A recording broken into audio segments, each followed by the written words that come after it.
CFB 900 live on a Wednesday. In the next 900 seconds, Bobby and I are going to break down for you the biggest marquee games of the week. We're going to take you through the current market movement on the board, and we're going to wrap up the show with the best bet. Bobby, we're on the clock, so let's jump right into one of the biggest games of the week, Texas A&M at Notre Dame. Notre Dame coming off of the bye. Texas A&M has played probably two easy cupcakes, built up Marcel Reed's confidence in the passing game. But it seems like we're not very certain about the Notre Dame defense. Yeah, as you mentioned there, I'm starting to have some growing concerns about the Irish defense on that side. I'm not saying they're not good per se, but I'm curious of whether they are truly still elite. Obviously, they lost defensive coordinator Al Golden to the Bengals in the NFL, and a really good Miami offensive line handled that Notre Dame pass rush in week one. And the secondary had some negative effects of that lessened pass rush. Got beat by Hurricane receivers who there were some questions a little bit coming into the season about that receiver group. I mean, yes, those questions have been answered a little bit here based on that week one performance. And earlier this year, the Aggies, as you said, they put an emphasis on the pass. Marcel Reed's a guy who we've had some questions about as a passer. But quite frankly, against a Utah State defense that has a ton of questions, a UTSA defense that's turned over a ton, it was smart to, quite frankly, run the ball less and get Marcel Reed confidence because he's going to go up against a really good defensive team. Like I said, maybe not as elite, but definitely something to think of there. On the other side, I'm still confused by the running back usage for Notre Dame against Miami, not using Jeremiah Love as much as I thought, but especially with a young QB like CJ Carr. But I think the bye week does help Carr after that first start on the road, being able to evaluate yourself, learn from your mistakes, regroup. And so I think that's going to, like I said, help him out a ton. There was some early week group who bought Notre Dame past the 7, actually. And there was some buyback, I think, early this morning to settle back at the 6.5. Subjectively, I do lean with A&M here, but no play for me. I'm on market both side and total. In an old SEC East matchup, Georgia traveling to Knoxville as the 3.5-point road favorite. Total hasn't really moved much all week, currently sitting at 49.5. Bobby, what are we thinking with all the movement and all the love so far coming in on Tennessee? Yeah, I talked about this a lot on Monday, and it's something I've just kind of thinking about throughout the course of the week. This game's a lot more interesting to me from a market perspective than from a matchup perspective. This is a game where, if this game were to hit 3, that's going to last, a couple seconds. So I still wonder if 3.5 is really kind of the best price you can maybe get on Georgia. I just disagree with Marshall getting downgraded off the first 2 games against Marshall and Austin Peay.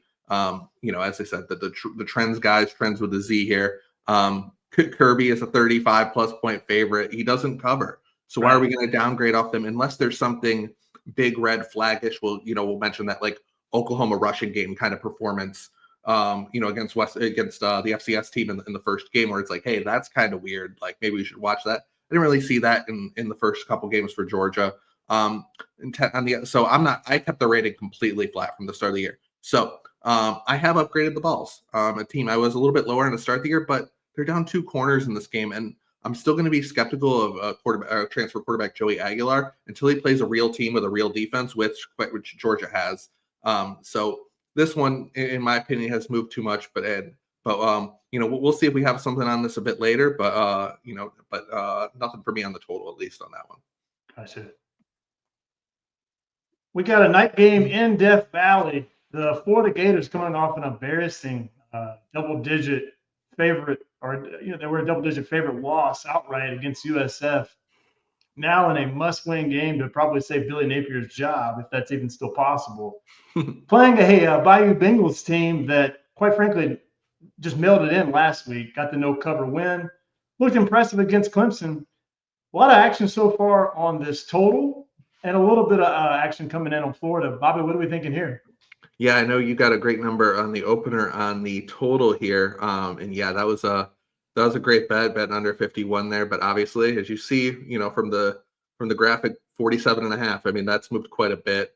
So yeah, definitely not something I'd be rushing to play now. But it's definitely warranted. Concerns about the LSU offensive line still. We're watching on the status of Braylon Moore. He's trending in, but that's going to be vital to help keep the pocket clean for Nuss and try to get a grounding game going that's really been stagnant for going on 2 years now. The Florida defensive line has underachieved thus far this season against USF and even Long Island, believe it or not. Although Long Island FBS win beating Eastern Michigan last week in a shocker. But consistency is just generally not a word I'd associate with the Florida program under Billy Napier. And I'd really like to see something more from the talent they have. Plus, with DJ Lagway, someone who had a ton of injury questions over the course of the offseason, missed a lot of spring, missed a lot of camp. I think we're really seeing in the early portion of the year, he's not on the same page with the rest of the offense. And it's looked a little bit clunky to start. I know he had, again, you mentioned kind of the performance against Long Island, but we're not going to take too much away from that, on that one. To me, this one is screaming like a live bet game. Again, what is Florida's motivation? Are they the team that just lost to USF last week, or what are they going to be going forward? What's their mindset with the coach on the hot seat? And then LSU, this is a big number still, despite the fact that we like them with a team that we have questions about the offensive line. I do like that under, as you said, but this, like I said, this is a live betting game, or if you like something, maybe play into a little bit of variance and play some alts. And a game that probably no one had circled as a marquee matchup when we started the season, the South Florida Bulls, the Cinderella of 2025, traveling to Hard Rock Stadium. They are catching 17.5, and we're thinking the Miami Hurricanes probably have this game circled now that they wouldn't have circled 2 weeks ago. Yeah, I've heard a couple of people make the point. Now that South Florida is ranked, it kind of helps Miami here keep a bullseye. Keep the focus on the Bulls here, especially after beating Florida, who ironically Miami has on the schedule next week in a game that I imagine we will talk about a week from today as well. But again, another game we kind of glanced over on Monday night. Brutal spot for the Bulls. They're in the driver's seat for the G5 playoff spot. They have the tiebreaker against Boise. If Boise was to go 10-2, win the Mountain West, all they have to do is win the American, which Miami is not a game in the American Conference. So the goal should be here to keep quarterback Byron Brown healthy, which is something that, quite frankly, I was concerned about coming into the season with this beginning stretch: Boise, Florida, Miami, and wanted to, I think, have a calendar reminder in my phone to bet USF to win the American for Monday. Actually, so to shop those prices based on maybe they were 0-3 coming into this game, which was a possibility. We were thinking about them on August 30th and probably betting them catching 24.5 in the spot or something ridiculous. But it's not that. Like you said, around 17.5 here. I bet, I laid 17. If you can find that, I think that is good here. The biggest difference between the Gators and the Hurricanes is what Miami has in the trenches. Very strong offensive line, like the one area where I trust Mario Cristobal to develop and keep talent. And that defensive line is monster too. Definitely competed against Notre Dame, who has an elite offensive line as well. USF doesn't have that. I think they have the tools to create margin here. And like I said, what is a brutal spot. So if you can find that 17, I think that's a bet on the Hurricanes. Moving into the biggest market movers of the week for our audio-only listeners, what we have on the screen here are 8 games that have piqued Bobby and I's interest and have moved at least 1 point. So, Bobby, can you take us through these 8 games? Yep. Well, Oklahoma Temple's been an interesting one. Obviously, you have this SEC team going into Lincoln Financial Field to play Temple on the road in kind of an odd spot, but everyone's going to circle this as kind of the letdown coming off College game day. Lions move from 24.5 to 21, which is a decent sized move. But honestly, Temple's a team that's been upgraded. I think I quoted in a conversation earlier today that some of the publicly available models out there, one of them has upgraded Temple like over 10 points on the season based on blowing out UMass, who's a horrific team, and then FCS Howard, not necessarily a pinnacle of schedule difficulty here to start. So while, yes, I've upgraded Temple, I do think that's a little much. I got to imagine maybe there's some buyback on Oklahoma at some point here. But yeah, that's been a line move, and again, terrible spot. Duke Tulane in the second game. Again, this is a move that definitely some groups have taken Duke. I know that was part of the service release earlier in the week, one that I agree with personally. Duke, quite frankly, especially in that first half against Illinois, that was a weird box score. They had a ton of turnovers and a ton of turnovers close to scoring territory against the Illini. So I think Duke actually played pretty well in that game. So yeah, I think this move is definitely warranted in a spot. So we like the Blue Devils there. Pitt, West Virginia. West Virginia lost running backs and lost their best running back to a season-ending injury. So yeah, 4 to 7.5. Obviously, West Virginia lost in the game to Ohio U over the weekend as well. So again, this number is blown through 7. So can't bet. I wouldn't bet it now, but that move was definitely sharp and one we agree with. Ole Miss, Arkansas, 9.5 down to, you're seeing some 7 now. You got to wonder if this one has to do with the status of Austin Simmons and just maybe these teams being a little bit closer in hand. Also, the total's been kind of weird, bouncing back and forth. Maybe the same thing at play. You'd think this is a dead nuts over game, but right. Maybe with the status of the quarterback, and that would be an enormous downgrade. If Simmons couldn't go for whatever reason, he was helped off. Lane's not going to say anything. We'll figure that out, a little bit later in the week. But if this moves keep on going, that might be a tell as you watch the market on this one. Vandy and South Carolina, 7.5 down to 5. Quite frankly, I just think that was a bad opener that moved down properly. Yep.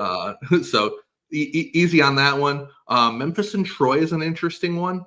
I got to figure out the movement on this one. I'm not really sure why on that one. I don't know if I don't like Memphis, but I don't know if the gap between these teams is that much. I think Troy might be getting a little too much credit for competing with Clemson here. And the last one, Kansas State, Arizona on the screen.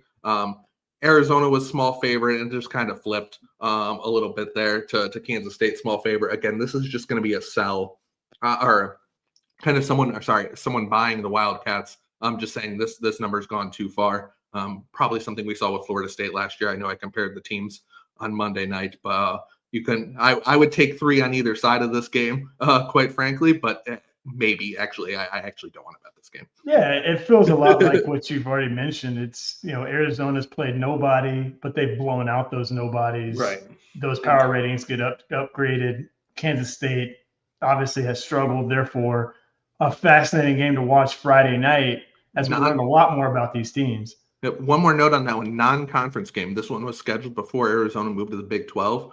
So this is a non-conference game, will not affect the Big 12 standings. All right, best bet recap time. Bobby, can you recap the under we have in Clemson, Georgia Tech?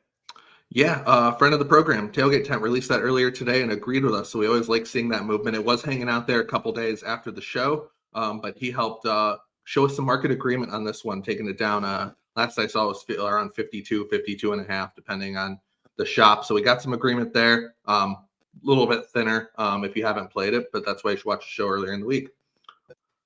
On our smaller conference total, FAU over 58.5. That one's still hanging around, so you can still bet that one.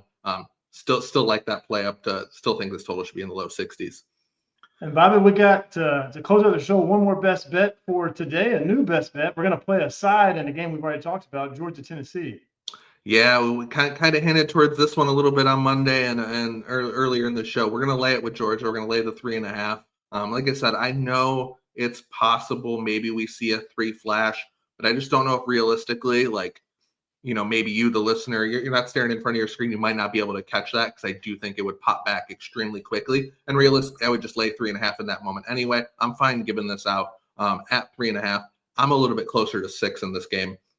So we'll see how this goes. I talked about the matchup earlier. So yeah, so we will lay it with Georgia 3.5. And I usually don't anticipate giving out a best bet on one of these bigger games, but we're doing it today. So go Bulldogs.